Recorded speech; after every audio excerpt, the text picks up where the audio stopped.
बड़ी खबर आ रही है। चैंपियन और उमेश कुमार के बीच झगड़े के मामले का हाईकोर्ट ने अब संज्ञान लिया है।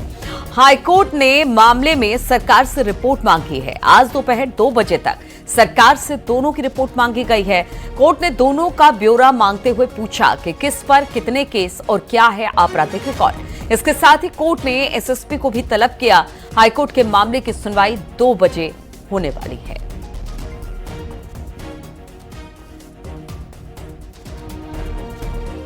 बातचीत करने के लिए वीरेंद्र बिष्ट हमारे साथ जुड़ गए हैं।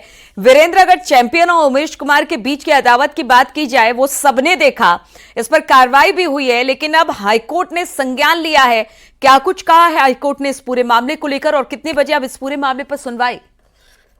देखिए नीलू, जिस तरह से पूरा मामला सामने आया था और सोशल मीडिया में जिस तरह से गोलियां चलने के वीडियो, चाहे वो चैंपियंस की ओर से हो या फिर बंदूक लहराने का मामला जो विधायक उमेश कुमार की तरफ से हो, वो मामला लगातार सोशल साइट पर भी सक्रिय रहा है। और इसके अलावा हालांकि विंटर की कोर्ट है और छुट्टियां हैं, तो एक कोर्ट जो आजकल अन्य मामलों को सुनवाई के लिए रखी गई है, वो उस कोर्ट ने इसका संज्ञान लिया है और खास तौर पर सरकार को कहा है कि किस तरह के जो आपराधिक रिकॉर्ड हैं, इनके पास सुरक्षा कितनी है, किस तरह के मामले इन पर पहले से दर्ज रहे हैं, उनमें क्या कार्रवाई हुई, इन सारे रिकॉर्ड को मंगाया गया है। इसके अलावा जो हरिद्वार के एसएसपी हैं, उनको भी ऑनलाइन अपेयर होने को लेके कहा गया है। कोर्ट ने खास तौर पर जो Avnish Awasthi versus union of India का एक केस था, उसमें जिस तरह से राजनीतिकरण में अपराधीकरण का में कई जो गाइडलाइंस दी हैं, उनका उल्लंघन तो नहीं किया गया है। इन सारे मामलों और तथ्यों को कोर्ट देख रही है और ये कहा जा सकता है 2 बजे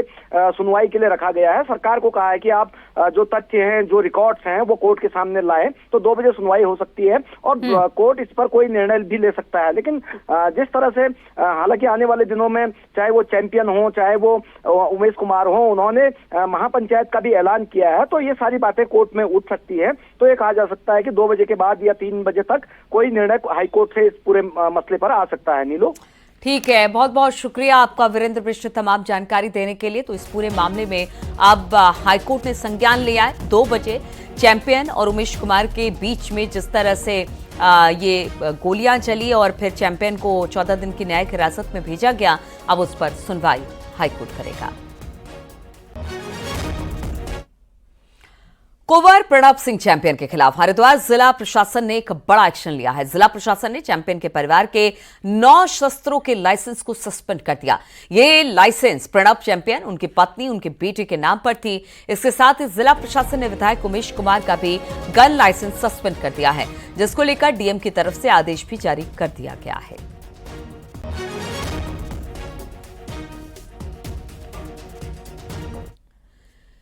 देहरादून से बड़ी खबर आ रही है, जहां पर फायरिंग मामले में चैंपियन पर बीजेपी एक्शन लेने की तैयारी में है। कुंवर प्रणब चैंपियन को बीजेपी नोटिस देगी।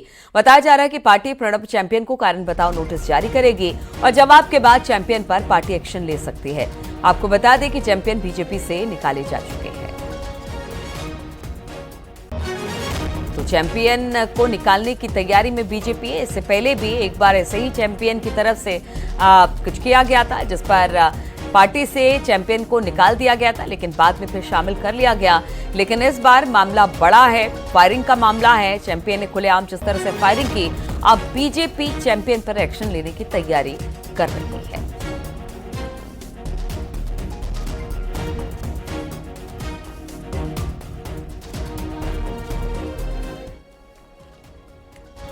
चैंपियन पर पार्टी ले सकती है बड़ा एक्शन। पहले भी बीजेपी चैंपियन के खिलाफ, और देखिए क्या कोई पहला मामला नहीं है, इससे पहले भी कई बार चैंपियन को लेकर शिकायत मिलती रही है और इस बार तो खुलेआम, वो भी 26 जनवरी के दिन इस तरह से किसी के घर पर और दफ्तर पर हथियार लहराते हुए और फायरिंग करते हुए चैंपियन दिखाई दिए। हालांकि इस पूरे मामले में गंभीर धाराओं में उन पर आरोप तय किए गए हैं। न्यायिक हिरासत में 14 दिन की भेज दिया गया है, लेकिन अब बीजेपी का कहना है कि वो चैंपियन को लेकर कोई बड़ा फैसला ले सकती है, एक्शन ले सकती है।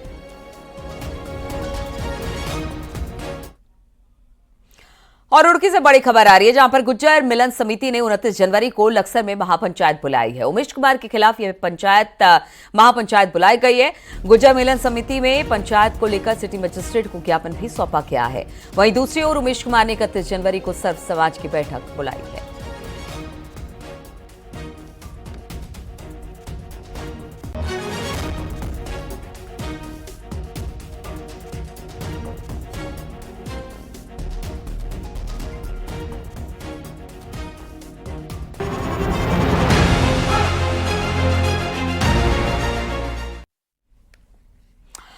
और उत्तराखंड में आज से नेशनल गेम्स का आगाज हो जाएगा, जिसका उद्घाटन प्रधानमंत्री नरेंद्र मोदी करने वाले हैं। राज्य को पहली बार राष्ट्रीय खेलों का आयोजन राज्य में पहली बार हो रहा है।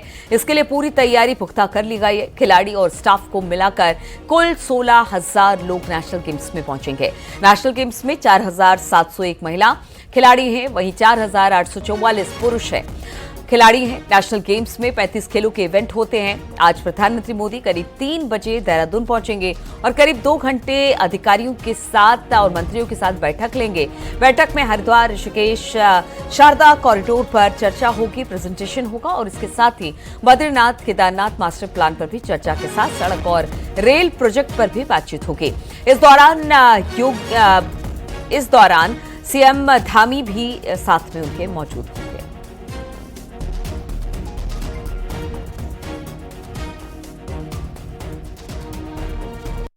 हमारे देश के यशस्वी प्रधानमंत्री 38वें राष्ट्रीय खेलों का शुभारंभ करने जा रहे हैं रजत जयंती खेल परिसर अपने महाराणा प्रताप से। निश्चित रूप से मैं समझती हूँ कि उस पूरे मैदान में लगभग 25,000 से 30,000 लोगों की जिस प्रकार से संख्या है और जिस प्रकार से लोगों की लगातार जिस प्रकार से मेरे पास ही फोन संबंधित आमंत्रण पत्र के लिए वहां पर उपस्थित होने के लिए जिस प्रकार से जिस ऊर्जा के साथ वो फोन कर रहे हैं, तो मुझे लगता है कि भरपूर तरीके से एनर्जाइज वे में जो है इस कार्यक्रम से जुड़ना, राष्ट्रीय खेलों से जुड़ना, माननीय प्रधानमंत्री से जुड़ना, निश्चित रूप से पूरी तैयारियां भी पूरी हो चुकी हैं और बस हम शाम के 6 बजे का इंतजार कर रहे हैं हर उत्तराखंडी कि हम इस कार्यक्रम से जुड़ते हुए राष्ट्रीय खेलों का उत्सव मनाएं। भूमि योग भूमि के बाद खेल भूमि बनने जा रही है और अनेकों खेल की प्रतिभाएं भी अब उत्तराखंड राज्य का प्रतिनिधित्व करेंगी। प्रधानमंत्री जी का हम बहुत हृदय से स्वागत कर रहे हैं। पूरे प्रदेश के अंदर दीपक जलाकर प्रधानमंत्री जी का स्वागत अभिनंदन होगा। हमने उनके स्वागत के लिए अनेकों स्थानों पर कार्यकर्ताओं को जिम्मेदारी दी हुई है। सायंकाल जब वो अपनी गाड़ी से एयरपोर्ट की ओर जाएंगे तो रास्ते में पड़ने वाले अनेकों गांव में उनका भव्यतम स्वागत का हमने रखा है और आज प्रत्येक ब्लॉक स्तर पर खेल की प्रतिमाएं प्रधानमंत्री को लाइव देखेंगे और बड़ा कार्यक्रम के रूप में जहां सरकार द्वारा कार्यक्रम नियोजित है, वही भारतीय जनता पार्टी कार्यकर्ताओं ने भी मोदी जी के स्वागत के लिए अपने आप को तैयार रखा हुआ है। पीएम मोदी नेशनल गेम्स का उद्घाटन करने से पहले स्पोर्ट्स स्टेडियम में 1.5 घंटे की मीटिंग लेंगे और इस मीटिंग में सचिव मीनाक्षी सुंदरम, ऋषिकेश गंगा कॉरिडोर और शारदा कॉरिडोर को कैसे कैसे डेवलप किया जाएगा, इसको लेकर प्रधानमंत्री मोदी को 15-15 मिनट के 2 प्रेजेंटेशन देंगे। इसके बाद प्रधानमंत्री निर्माणाधीन हरिद्वार गंगा कॉरिडोर पर बनाए गए 11 मिनट की मूवी देखेंगे। इसके बाद चीफ सेक्रेटरी राधा रतूड़ी और सचिव पर्यटन बद्रीनाथ और केदारनाथ में मास्टर प्लान के तहत चल रहे कामों पर प्रेजेंटेशन देंगे। वहीं लोक निर्माण विभाग के सचिव रेल प्रोजेक्ट पर प्रेजेंटेशन देंगे। इससे ऋषिकेश से उत्तरकाशी और टनकपुर से बागेश्वर के लिए प्रस्तावित रेल प्रोजेक्ट पर चर्चा होगी। वहीं राज्य सरकार अपने यहाँ चल रहे कुछ बेस्ट प्रैक्टिसेस को भी प्रधानमंत्री के सामने प्रस्तुत करेगी।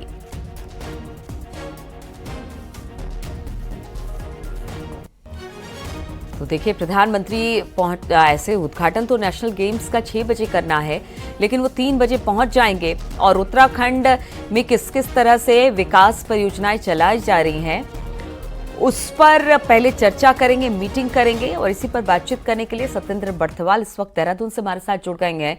सत्येंद्र, देखिए अब धीरे धीरे कर घड़ी नजदीक आ रही है। नेशनल गेम्स के आगाज अब कुछ घंटों के बाद हो जाएगा। प्रधानमंत्री 3 बजे तक बताया जा रहा है पहुंचने वाले हैं। किस तरह से पूरा शेड्यूल उनका रहने वाला है उत्तराखंड पहुंचकर?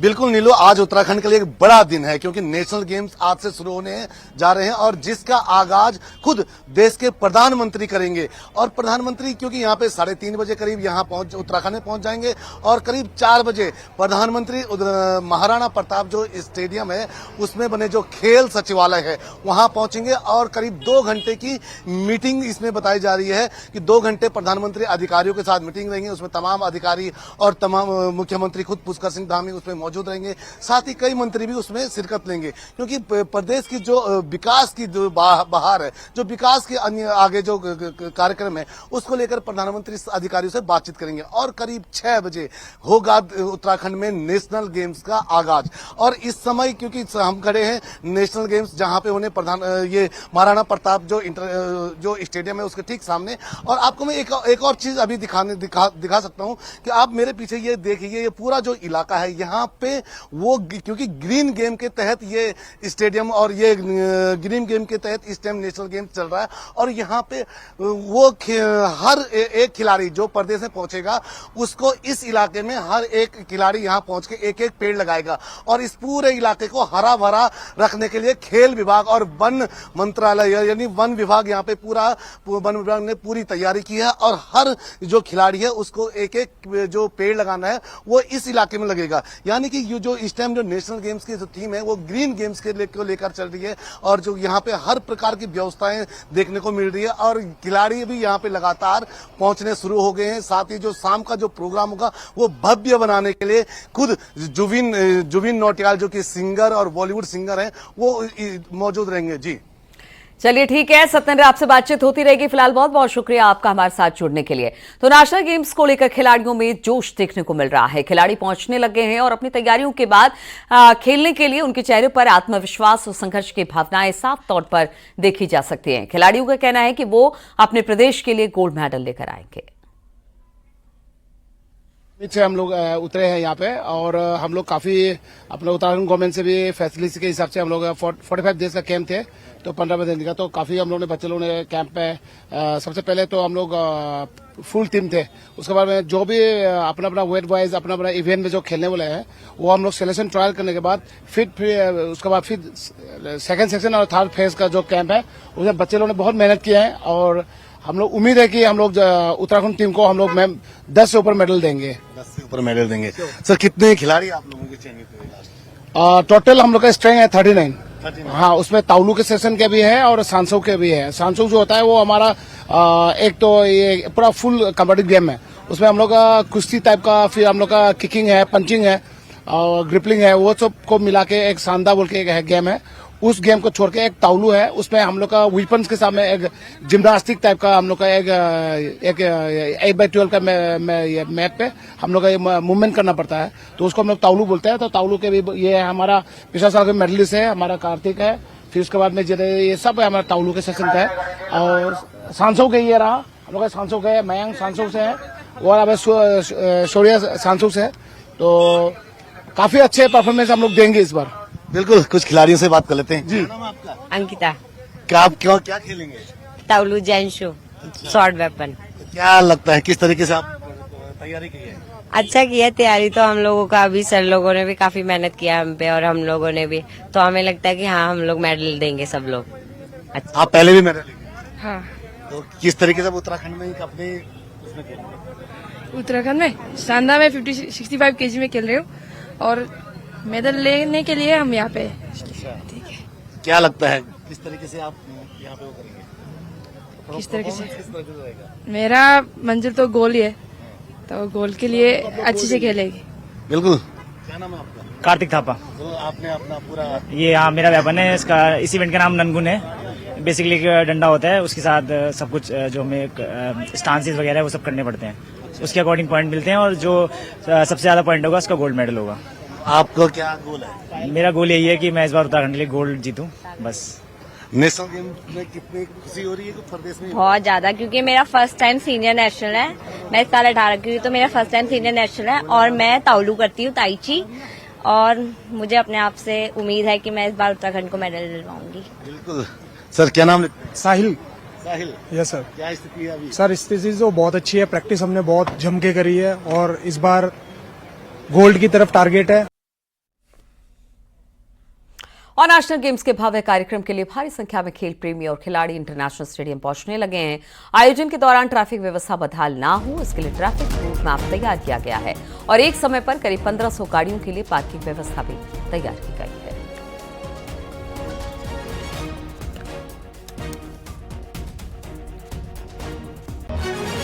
बहुत ज़्यादा मात्रा में लोग आएंगे तो उसमें हमने ये किया है कि पार्किंग की व्यवस्था की है। स्टेडियम के हमारे दोनों तरफ बाईं तरफ एक पैच है, उसको बना रखा है। उसमें लगभग हमारी 600 से 800 कारें आएंगी और ओएसिस स्कूल है, वहां भी हमारी 600 कारें आ सकती हैं। कुल मिला के हमने 2000 कारों और करीब 800 बसों के लिए हमने पूरी पार्किंग की व्यवस्था की है। कुछ प्रयास किए गए हैं, जैसे कि कुछ आज स्कूलों की छुट्टी भी घोषित कर दी गई है, जिससे कि दिन में जो भी वीआईपी आएंगे या पब्लिक आएगी उनको परेशानी नहीं होगी। दूसरा हमने एक एग्जिट प्लान बनाया है, जैसे ही यहाँ से लोग माननीय वीवीआईपी के जाने के बाद उसके बाद हम लोगों को बारी बारी यहाँ से निकालेंगे, जिससे कि जो हमारा ट्रैफिक है वो बिल्कुल स्मूथली चलता है। देहरादून में आज से शुरू हो रहे 38वें राष्ट्रीय खेलों के लिए हरिद्वार स्थित शांति कुंज गायत्री परिवार ने भी तैयारी की है। इसके लिए पिछले कुछ दिनों से सैकड़ों कार्यकर्ता तैयारी कर रहे हैं।